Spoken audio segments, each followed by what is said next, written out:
Mari kita berdoa. Sungguh Engkau Allah yang baik di dalam kehidupan kami. Kami melihat, kami mengalami, dan kami merasakan kebaikan-Mu yang teramat besar. Oleh sebab itu kami memuji Engkau Tuhan Allah kami. Terima kasih Tuhan, terima kasih. Jika bukan karena kebaikan Tuhan, maka kami tidak mungkin ada sampai hari ini. Kiranya kebaikan Tuhan senantiasa memenuhi hati kami. Kiranya kebaikan Tuhan senantiasa menginspirasi kami untuk lebih mengasihi Tuhan lagi di dalam kehidupan kami. Dan jika saat ini kami akan mendengarkan dan merenungkan firman-Mu, maka curahkanlah isi hati-Mu kepada kami, dan biarlah firman-Mu boleh menjadi kekuatan dan penolong di dalam hidup kami. Pakai hamba-Mu di dalam segala kelemahan dan keterbatasannya, agar kuasa-Mu dinyatakan. Ketika firman Tuhan diuraikan, itu boleh menyentuh dan menjamah hati setiap jemaat yang ada di tempat ini maupun yang ada di rumah masing-masing. Terima kasih Tuhan, ini doa kami. Hanya di dalam nama Tuhan Yesus kami sudah berdoa. Amin. Saudara sekalian, shalom. Ya, puji Tuhan, hari ini saya mendapatkan kesempatan untuk bisa menyembagikan firman Tuhan di tempat ini. Saya mengucapkan terima kasih kepada majelis gereja setempat yang menghubungi saya melalui pendeta Joshua Kusuma. Sungguh bersyukur untuk kesempatan ini dan bisa bertemu dengan saudara sekalian dan juga bertemu dengan kawan lama yaitu pendeta Joshua. Kami teman satu seminari dan juga teman satu asrama, satu kamar saudara. Oleh sebab itu senang sekali hari ini mengunjungi gereja seorang sahabat. Saudara sekalian, hari ini kita akan bersama-sama merenungkan firman Tuhan yaitu berdoa dengan tidak jemu. Berdoa dengan tidak jemu-jemunya. Perenungan kita terambil dari Injil Lukas pasal yang ke-18 ayat 1 sampai ayat yang ke-8. Injil Lukas pasal 18 ayat 1 sampai ayat yang ke-8. Saya akan bacakan buat saudara sekalian, firman Tuhan berbunyi demikian. Yesus mengatakan suatu perumpamaan kepada mereka untuk menegaskan bahwa mereka harus selalu berdoa dengan tidak jemu-jemu. Katanya, dalam sebuah kota ada seorang hakim yang tidak takut akan Allah dan tidak menghormati seorang pun. Dan di kota itu ada seorang janda yang selalu datang kepada hakim itu dan berkata, belalah hakku terhadap lawanku. Beberapa waktu lamanya hakim itu menolak. Tetapi kemudian ia berkata dalam hatinya, walaupun aku tidak takut akan Allah dan tidak menghormati seorang pun, namun karena janda ini menyusahkan aku, baiklah aku membenarkan dia, supaya jangan terus saja ia datang dan akhirnya menyerang aku. Kata Tuhan, camkanlah apa yang dikatakan hakim yang lalim itu. Tidakkah Allah akan membenarkan orang-orang pilihannya yang siang malam berseru kepadanya, dan adakah ia mengulur-ngulur waktu sebelum menolong mereka? Aku berkata kepadamu, ia akan segera membenarkan mereka. Akan tetapi jika anak manusia datang, adakah ia mendapati iman di bumi? Saudaraku sekalian, diciptakan oleh Tuhan sebagai manusia, sebagai makhluk sosial, saya yakin salah satu fungsi yang terpenting di dalam hidup kita adalah menjalin relasi dengan sesama kita, dengan terutama orang yang kita kasihi. Oleh sebab itu kalau kita bisa bersama-sama berada dengan orang yang kita kasihi, kita akan senang banget dan kita akan berkata apapun makanannya, apapun kegiatannya, yang penting bersama dengan kamu. Saudaraku, saya juga mengatakan itu dulu ketika saya pacaran. Saya ingat waktu pacar saya dulu praktek, ya dia adalah seorang hamba Tuhan, dia praktek di salah satu gereja di Cibubur, dan waktu ketika liburan saudara, saya jemput dia mengendarai mobil kesayangan saya, mobil Batman ini. Saudara tahu mobil apa ini? Ada yang tahu? Atau ada yang koleksi mobil seperti ini? Wah, jangan-jangan saudara diam-diam kolektor nih mobil-mobil kayak begini. Ini Citroen saudara, mobil sakti. Ini mobil tua saudara. Saya minjem dari koko saya waktu itu. Saya minjem, terus saya dari Bandung, saya jemput dia pergi lewat tol, terus ke Cibubur, terus lanjut lagi ke Jagorawi, dan tujuan kami adalah Taman Safari.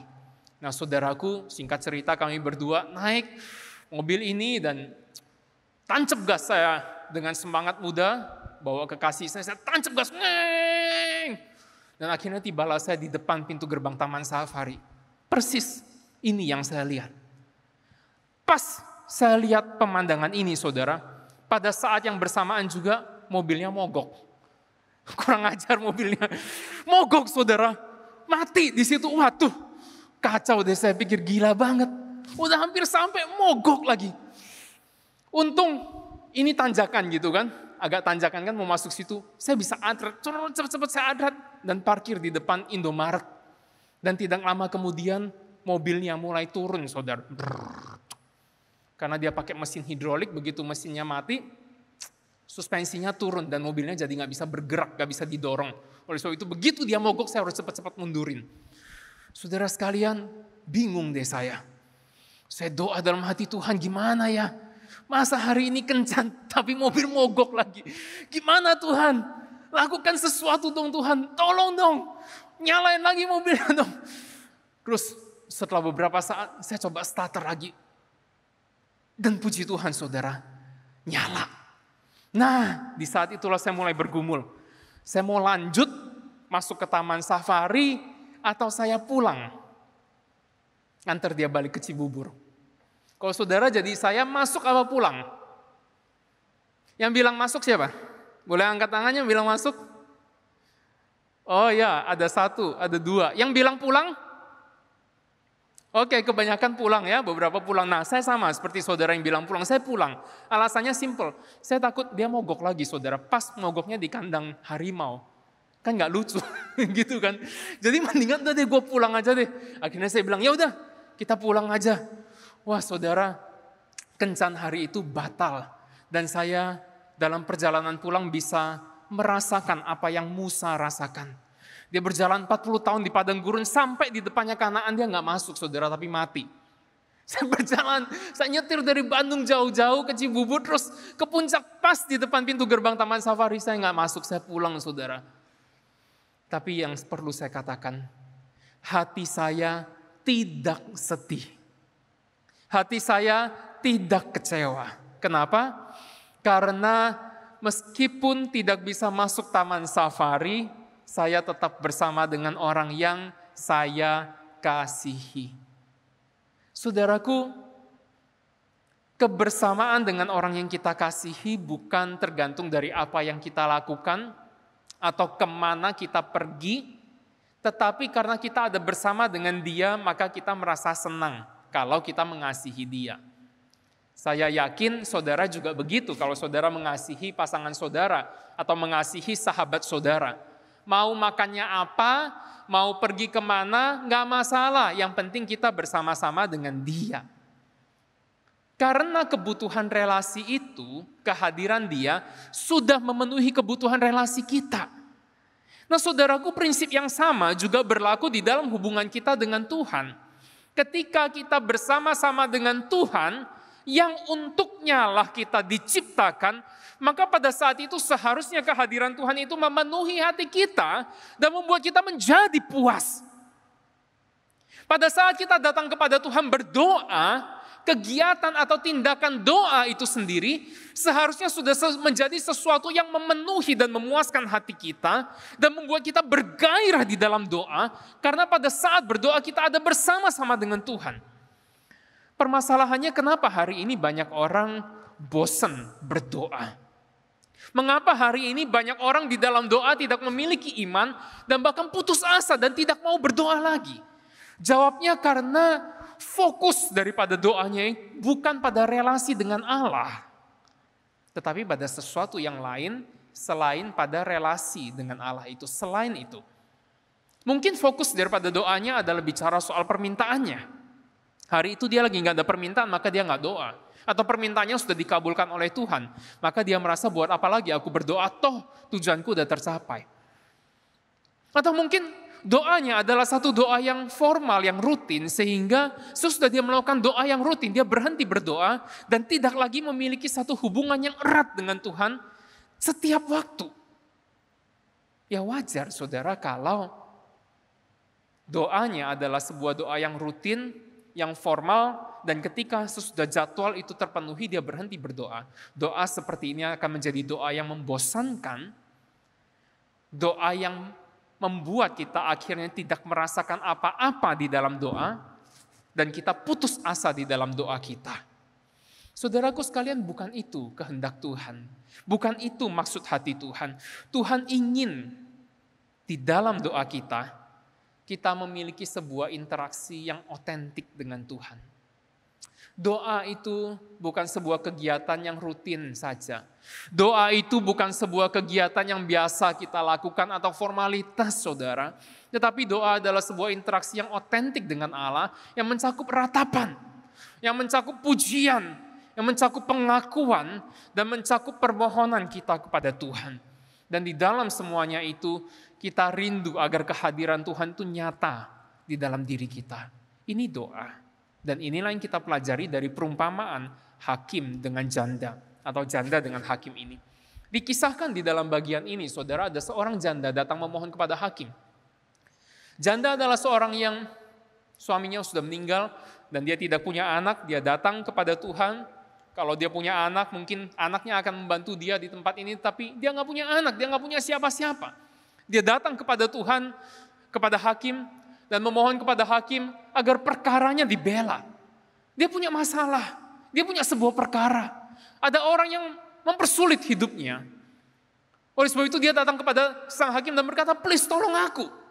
Tetapi hakim ini bukannya segera menolong, tetapi mengulur-ulur waktu dan tidak mau menolong dia.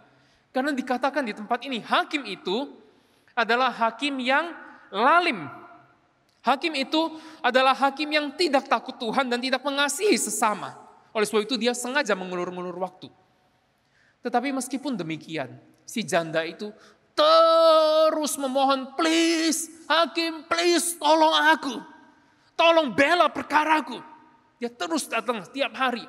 Sampai si hakim bilang, wah buset deh. Kalau gini terus kapan gue bisa istirahat? Gue bantuin aja nih orang, daripada nih orang ganggu gue terus. Dan akhirnya dibantu. Saudaraku, janda ini datang dengan penuh ketulusan, datang dengan penuh keotentikan, datang dengan segala ratap tangis, permohonan, pengakuan kepada si hakim ini, meskipun hakim ini lalim, dia tetap datang seperti itu. Yesus berkata, tidakkah kamu juga demikian karena kamu datang kepada seorang Allah yang jauh melampaui hakim ini. Tidakkah Allah membenarkan orang-orang pilihannya yang berseru kepadanya siang dan malam, yang berdoa dengan tidak jemu-jemu? Jika janda ini saja di hadapan hakim yang lalim memohon dengan sedemikian rupa, tidakkah engkau juga harus terlebih lagi karena engkau datang kepada Allah yang akan membenarkan umat pilihannya yang berseru kepadanya siang dan malam?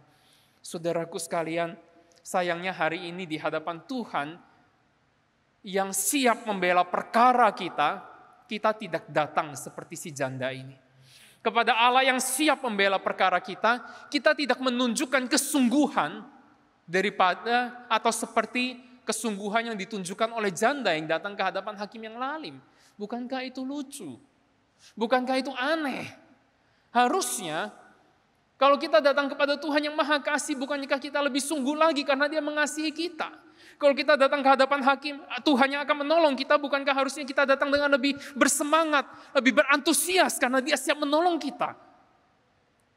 Ini kok malah malas-malasan datang ke hadapan Tuhan. Ini kok malah datang kepada Tuhan tidak berantusias, tidak bergairah. Saudaraku sekalian, Tuhan rindu doa kita menjadi doa yang penuh iman. Tuhan rindu doa kita menjadi doa yang penuh harap. Tuhan rindu kita tidak jemu-jemu di dalam berdoa. Masalahnya gimana caranya supaya kita bisa memiliki kesungguhan seperti itu, iman seperti itu di dalam berdoa. Bagian ini akan mengajarkan kita dua cara yang kalau kita pahami baik-baik, saya yakin kehidupan kita akan berubah. Yang pertama, saudara,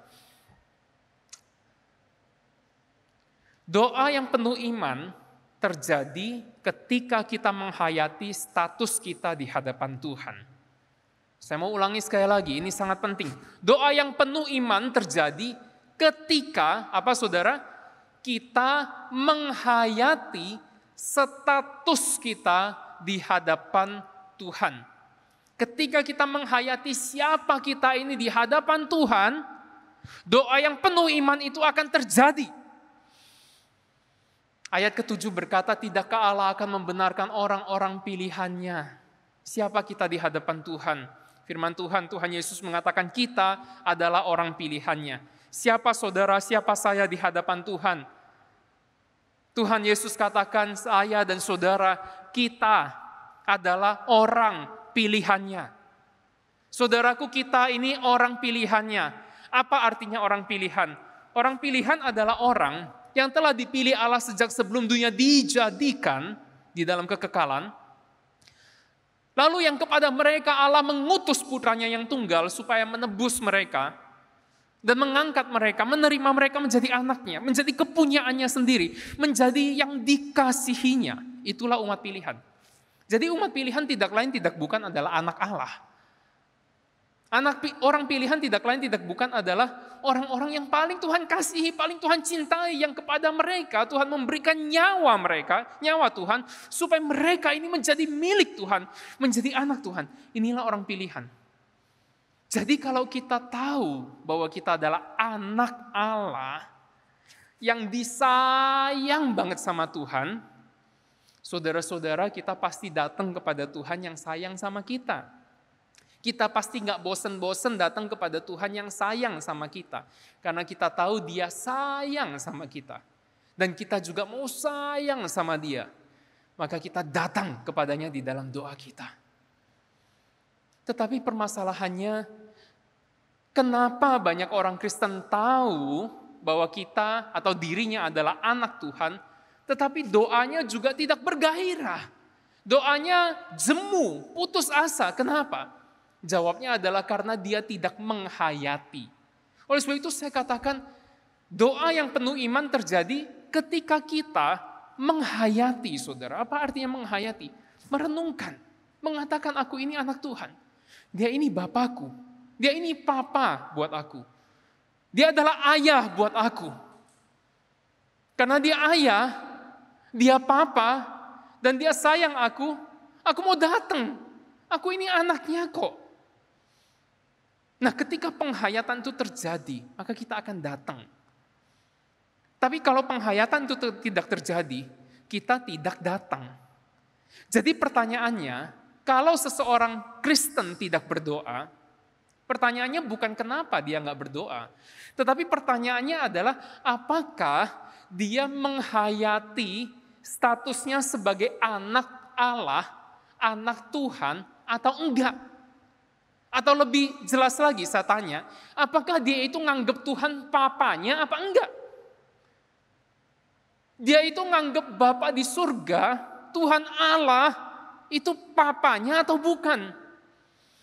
Kalau dia nganggep Tuhan itu papanya, maka dia pasti datang dong. Itu papa, dia anak kok.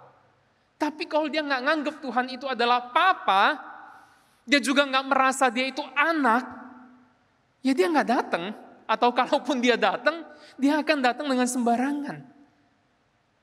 Saudaraku sekalian, kenyataan bahwa banyak orang Kristen yang doanya tidak penuh iman, yang doanya tidak bergairah, yang kemudian putus asa dan berhenti di dalam berdoa, memberitahu kita satu fakta, bahwa ternyata banyak orang Kristen tidak menghayati statusnya sebagai anak. Banyak orang Kristen tidak menganggap Allah sebagai papanya sendiri. Banyak orang Kristen yang mengabaikan status dan relasi ini. Dan itu sebabnya banyak orang Kristen ikut Tuhan puluhan tahun, tetapi hidupnya tidak tetap sama. Dan dia tidak mengalami seluruh kelimpahan berkat rohani yang Tuhan mau berikan. Karena dia nggak nganggap Tuhan papa dan dia nggak nganggap dirinya anak. Saudaraku, apakah kita menganggap Tuhan itu papa kita? J.I. Packer mengatakan seperti ini. Kedalaman pengenalan seseorang terhadap iman Kristen sangat tergantung pada pengenalannya terhadap doktrin adopsi. Mari kita baca bersama-sama ya, 2, 3. Kedalaman pengenalan seseorang terhadap iman Kristen sangat tergantung pada pengenalannya terhadap doktrin adopsi. J.I. Packer mengatakan, kalau seseorang memahami dengan sungguh-sungguh doktrin adopsi, maka itu akan menggerakkan seluruh kehidupan Kristianinya. Mulai dari ibadahnya akan berubah, doanya berubah, dan seluruh kehidupan kekristenannya akan berubah. Karena dia sadar dia itu anak Allah. Maka dia akan berubah. Dia akan melakukan segala sesuatu sebagai seorang anak. Dan hidupnya tidak akan pernah sama lagi. Saudara, ini adalah sesuatu yang penting. Tidak cukup bagi kita cuma untuk tahu, tetapi kita perlu menghayati.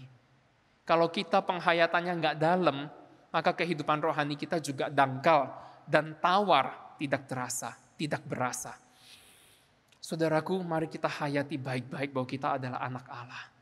Jika kita tidak menghayati baik-baik kita adalah anak Allah, maka kita tidak akan berdoa dan kita akan kehilangan segala sukacita relasi kita di dalam Tuhan. Saudara, yang kedua, bagaimana supaya kita bisa menikmati doa yang penuh iman atau melakukan doa yang penuh iman. Hal itu terjadi jika kita mengenal kebaikan Allah yang sempurna. Doa yang penuh iman terjadi ketika kita mengenal kebaikan Allah yang sempurna. Yang pertama tadi doa yang penuh iman terjadi ketika kita menghayati status kita sebagai anak Allah. Nah, yang kedua, itu juga akan terjadi ketika kita mengenal kebaikan Allah yang sempurna. Nah, Tuhan Yesus melanjutkan di ayat ke-7 dan ayat ke-8. Tidakkah Allah membenarkan orang-orang pilihannya yang siang malam berseru kepadanya? Dan adakah ia mengulur-ngulur waktu sebelum menolong mereka? Aku berkata kepadamu, ia akan segera membenarkan mereka. Ia akan segera membenarkan mereka. Jadi saudara, Allah kita adalah Allah yang sangat baik, maha baik. Dia bukan Allah yang seperti hakim itu yang sengaja ngulur-ngulur waktu, mempersulit orang. No. Dia adalah Allah yang suka menolong. Dia adalah Allah yang mau menolong orang-orang pilihannya yang siang malam berseru kepadanya dan bahkan dikatakan dia bersegera menolong. Tetapi pertanyaannya, kenapa kok aku berdoa sekian lama dengan sungguh tapi Allah juga bukan atau belum tolong? Kalau dia itu bersegera menolong. Saudaraku, kata bersegera di tempat ini bukan berarti secepat-cepatnya. Kita memahami kata segera sebagai secepat-cepatnya. Tetapi segera di sini bukan secepat-cepatnya, saudara, bukan. Tetapi bersegera di tempat ini artinya dia tidak akan terlambat. Dia segera, dia tidak terlambat. Artinya Tuhan itu Tuhan yang on time, tepat waktu. Ketika kita berdoa kepadanya, dia akan tepat waktu menolong kita. Dia rasa waktunya pas, aku tolong. Tapi dia rasa waktunya belum pas, ya aku tahan dulu. Tapi ketika aku menahan, kata Tuhan, aku bukan bermaksud untuk mengulur-ngulur waktu, untuk mempersulit, untuk memperpanjang urusan. Bukan. Tetapi ketika aku masih menahan, itu berarti karena waktuku belum tiba. Jika waktuku tiba, aku akan bersegera. Aku akan secepat mungkin pada waktuku untuk tolong jika waktuku sudah tiba. Aku tidak akan tahan-tahan lagi. Itu artinya kebaikan Allah yang segera, tepat pada waktunya. Kesempurnaan kebaikan Allah, saudara, itu juga berarti bahwa dia menolong kita bukan hanya di dalam waktu yang tepat, tetapi juga di dalam cara yang tepat. Menurut pandangannya, ketika kita berdoa minta kesembuhan dari penyakit, jika dia rasa itu cara yang tepat, dia berikan kesembuhan dari penyakit. Tetapi jika dia rasa itu bukan cara yang tepat, dia berikan kekuatan bagi kita untuk menanggungnya. Ketika kita berkata, Tuhan pulihkan ekonomiku, aku ancur-ancuran 18 bulan ini, aku ancur-ancuran Tuhan. Kalau dia rasa itu cara yang tepat, dia berikan itu. Tetapi kalau dia rasa itu bukan cara yang tepat, dia tunda itu. Karena dia tidak rasa itu cara yang tepat. Dan bahkan mungkin dia berikan hikmat bagi kita untuk mengelola keuangan kita yang terbatas. Untuk memiliki inspirasi, untuk mencari jalan keluar yang lain, yang Tuhan mau kita jalani. Dia tetap baik. Jadi saudara, kebaikan Allah yang sempurna itu mencakup cara dan waktu yang sesuai kehendaknya. Saudara, dia baik. Kalau kita kenal dia adalah Allah yang baik, kita sungguh-sungguh menghayati kebaikannya. Saya yakin kita datang. Kita nggak mungkin nggak datang kepada orang yang baik. Kalau saudara punya teman yang baik, saudara punya kenalan yang baik, saudara punya relasi yang baik, saudara ada masalah, saudara pasti cari dia. Kalau saudara nggak cari dia, itu berarti saudara nggak tahu bahwa dia baik, atau saudara bilang dia bukan yang baik, yang nggak akan menolong saudara. Yang akan menolong saudara, saudara tidak akan cari dia. Tetapi kalau saudara tahu dia baik, saudara pasti datang. Hari ini mengapa banyak orang Kristen di dalam doanya menjadi begitu tawar, menjadi akhirnya kehilangan iman? Karena mereka tidak tahu. Mereka tidak yakin bahwa Allah itu sungguh-sungguh baik dalam hidup mereka. Itu poinnya. Itu masalahnya. Itu sebabnya Yesus bertanya, tetapi ketika Anak Manusia datang, adakah ia mendapati iman di bumi ini? Ada nggak iman? Percaya kepadanya bahwa dia itu Allah yang baik. Ada nggak iman itu? Kita akan berkata, oh Tuhan, semua orang tahu bahwa Engkau baik. Kata Tuhan, iya, yang aku minta bukan cuma tahu, tetapi yang aku minta adalah sungguh-sungguh percaya bahwa aku ini baik. Saya rasa tidak banyak orang percaya Tuhan itu baik akhir-akhir ini, di masa pandemi. Saudaraku, kita sungguh butuh Tuhan tolong kita untuk sungguh-sungguh percaya kepadanya bahwa dia itu Allah yang baik. Meskipun kenyataan yang kita lihat tidak baik. Meskipun mungkin ayah kita di dunia ini bukan ayah yang baik. Meskipun mungkin figur ayah kita di dunia ini bukan figur yang baik. Meskipun mungkin kesan kita terhadap ayah kita bukan kesan yang baik. Tetapi kita harus percaya bahwa kita punya seorang papa di surga yang sangat baik. Saudara, saya harus jujur mengakui bahwa kesan saya terhadap ayah saya tidak baik. Bagi saya dia adalah seorang yang kaku, tertutup, dan sulit diajak bicara. Kalau udah bicara, pasti dia mau menang. Atau kalau enggak, dia nggak mau bicara. Jadi sulit bagi saya untuk bisa bicara dengan dia. Jarang di dalam kesempatan kami bersama-sama kami bicara, jarang saudara, karena saya merasa dia begitu. Dan memang juga harus saya akui, saya juga punya adat. Saya juga punya pemikiran sendiri yang saya mau dia dengar saya. Dia mau saya dengar dia, saya mau dia dengar saya. Repot, jadi nggak pernah ngomong. Suatu hari saudara, waktu saya duduk di bangku sekolah, saya ingat baru 1-2 jam pelajaran dimulai, sekolah berlangsung. Seorang jemaat, teman gereja datang dan bilang, Mik, kamu pulang deh. Soalnya papa kamu jatuh, kamu pulang dulu izin Gi. Saya bilang, ya udah deh, saya pulang lalu saya kasih tahu guru, saya bilang, permisi, sorry papa saya jatuh, saya harus pulang, ini saya dijemput. Akhirnya saya ikut dia naik motor, dia bonceng saya pulang, saudara. Saudara, perjalanan pulang itu perjalanan pulang yang agak aneh buat saya karena harusnya dari sekolah ke rumah saya itu cuma tinggal lurus aja. Nah, nyampe ke rumah saya. Nah, tapi hari itu dia muter, saudara. Lewat jalan yang lain. Nah, muter lewat jalan yang lain itu membuat saya nggak terlalu enak firasatnya karena saya tahu jalanan itu adalah jalanan yang lewat rumah sakit. Jalanan itu bisa nyampe ke rumah, bisa, tapi lewat rumah sakit. Dan hati saya mulai bertanya-tanya, kenapa dia kok jemput saya, pulangnya muter. Harusnya kalau papa saya jatuh harus cepat-cepat saya pulang ke rumah supaya saya bisa lihat papa saya. Tetapi dia lewat jalanan yang lebih jauh. Belum selesai hati saya bertanya-tanya, pas motor itu udah dekat ke rumah sakit dan kalau pulang belok kiri, kalau kanan ke rumah sakit.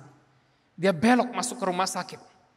Tambah saya nggak ngerti, loh kenapa sih kok kamu bawa aku masuk ke rumah sakit? Aku harusnya cepat-cepat pulang untuk lihat papaku yang jatuh. Belum selesai saya bertanya-tanya, motor berhenti, diajak saya jalan masuk ke rumah sakit. Itu adalah satu desa kecil, waktu itu kami tinggal di desa kecil dan rumah sakit bukan seperti kota-kota besar yang wah besar. Tidak, rumah sakit seperti klinik kecil. Begitu masuk ya, langsung pendaftaran dan ranjang langsung di sana. Begitu saya nyampe di pintu rumah sakit. Saudara, yang saya lihat, saya terkejut sekali karena saya melihat papa saya berbaring di sana. Tidak jauh atau tepat di pintu itu saya lihat papa saya di sana dan saya nggak tahu apa yang terjadi. Dan saya lihat di sampingnya ada mama saya Dan di sampingnya lagi ada beberapa orang teman gereja. Saudara, tambah saya bertanya-tanya, apa yang terjadi? Saudara, segera saya mendapat jawabannya bahwa papa saya waktu itu meninggal. Saudara, saya terkejut, saya nggak ngerti apa yang terjadi. Tadi bilang jatuh, kok sekarang meninggal? Jatuh kok bisa meninggal, dia ada di rumahnya, gak kemana-mana, kok bisa meninggal? Saya nggak ngerti, saudara. Rupanya hari itu,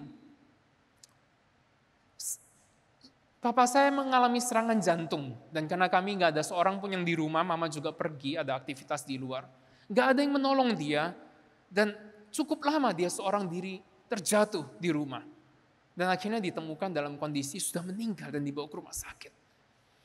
Saudara, hari itu atau detik itu saya nggak nangis. Karena saya nggak merasa kehilangan seorang papa. Toh memang relasi saya dengan dia juga nggak baik kok. Memang saya juga jarang ngobrol kok dengan dia. Dan saya pulang ke rumah. Waktu saya pulang ke rumah, saya mulai membereskan pakaiannya, mulai membereskan barang-barangnya. Saya mulai melihat ada jejak kasih sayang papa di barang-barangnya. Dia menyimpan setiap dokumen dengan rapi. Surat rumah dia simpan dengan rapi. Surat-surat kelahiran kami dia simpan dengan rapi. Dan saya mulai buka lemari bajunya, saya melihat tidak banyak baju dan tidak ada baju baru di sana. Dan saya mulai mengerti bahwa selama ini mengapa papa gak pernah mau beli baju baru, karena dia selalu menghemat untuk kami. Dan saya mulai teringat momen-momen di mana papa saya mulai berusaha untuk membangun relasi dengan saya. Saya selalu berkata enggak mau. Dia berusaha mengajari saya untuk belajar Mandarin, saya bilang gak mau. Saya kabur waktu dia ngajarin saya. Saya pergi. Waktu dia nasihatin saya gak mau dengar. Waktu dia ajak saya bicara, saya gak mau bicara dengan dia. Baru bicara berapa kalimat kami ribut. Waktu itu saya mulai tahu, saudara, bahwa papa saya mengasihi saya. Dan saat itu hati saya mulai tersentuh. Dan saya mulai merasa kehilangan seorang ayah yang mengasihi saya. Pada saat dia sudah gak ada. Pada saat kesempatan itu sudah tiada. Saudaraku sekalian, hari ini kita seringkali tidak merasakan kebaikan Allah Bapa. Bukan karena dia tidak baik, bukan. Tetapi karena kita mengeraskan hati dan kita berkata, tidak, engkau tidak baik karena engkau tidak penuhi keinginanku. Tidak, engkau tidak baik karena kalau engkau baik engkau tidak mungkin terizinkan semua ini terjadi. Tidak, engkau tidak baik Tuhan karena kalau engkau baik ini gak mungkin seperti ini. Karena kita mengeraskan hati dan kita tidak mau melihat kebaikannya begitu besar. Saudaraku, renungkanlah. Dia adalah Allah yang baik yang menyatakan kebaikannya secara sempurna. Dengan datang ke dalam dunia dan mati di kayu salib untuk menebus kita. Supaya kita menjadi miliknya, supaya kita menjadi anaknya. Supaya kita bersama-sama dengan dia selama-lamanya. Tidakkah itu sebuah kebaikan yang luar biasa? Mengapa hal-hal kecil di dalam dunia ini, ketidakidealan kecil di dalam dunia ini membuat kita menghakimi Allah bahwa dia tidak baik? Saudara, keterlaluan kita kalau kita berkata Allah tidak baik hanya karena dia tidak memenuhi satu atau dua permintaan kita. Keterlaluan kita kalau kita mengatakan Allah itu jahat hanya karena satu hal, dua hal yang tidak sesuai pemikiran kita. Siapa kita sehingga kita menghakimi Tuhan? Dia berkata, dia adalah Allah yang akan bersegera membenarkan umat pilihannya yang siang malam berseru kepadanya. Jikalau Allah begitu baik kepada kita, mengapa kita tidak berdoa? Mengapa kita tidak datang dan bersungguh-sungguh di dalam doa kita? Mengapa kita tidak mau membuka hati dan mulai menjalin relasi dengan Tuhan di dalam doa? Dan mulai berkata, ya Tuhan, Engkau Papaku, Engkau Papa yang baik,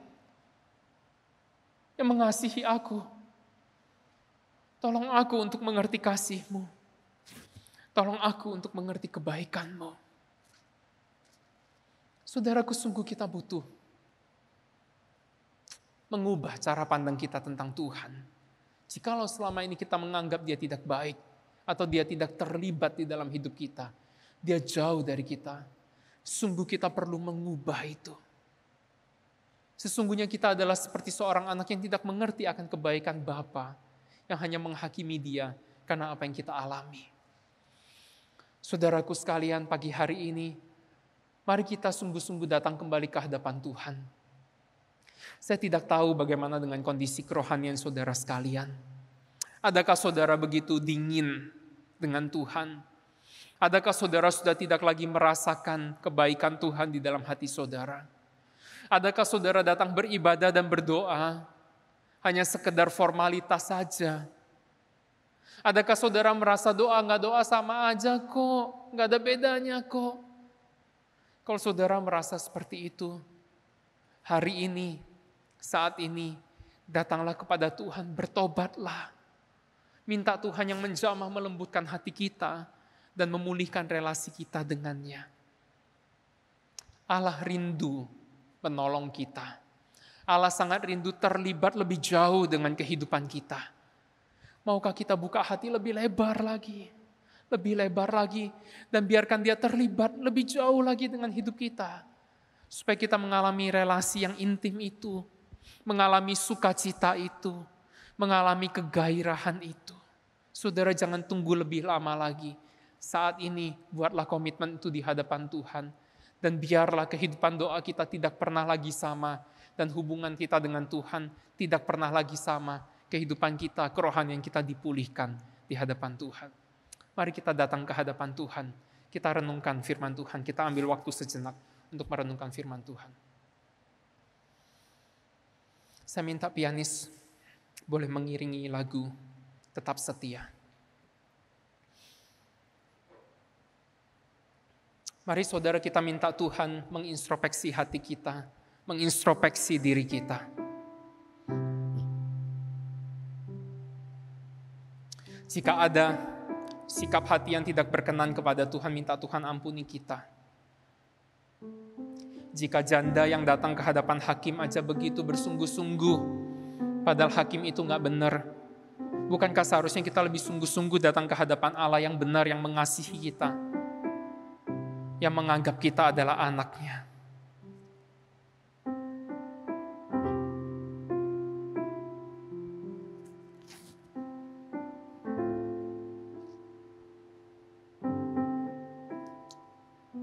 Mari kita katakan di hadapan Tuhan, Tuhan selidiki aku, selidiki aku.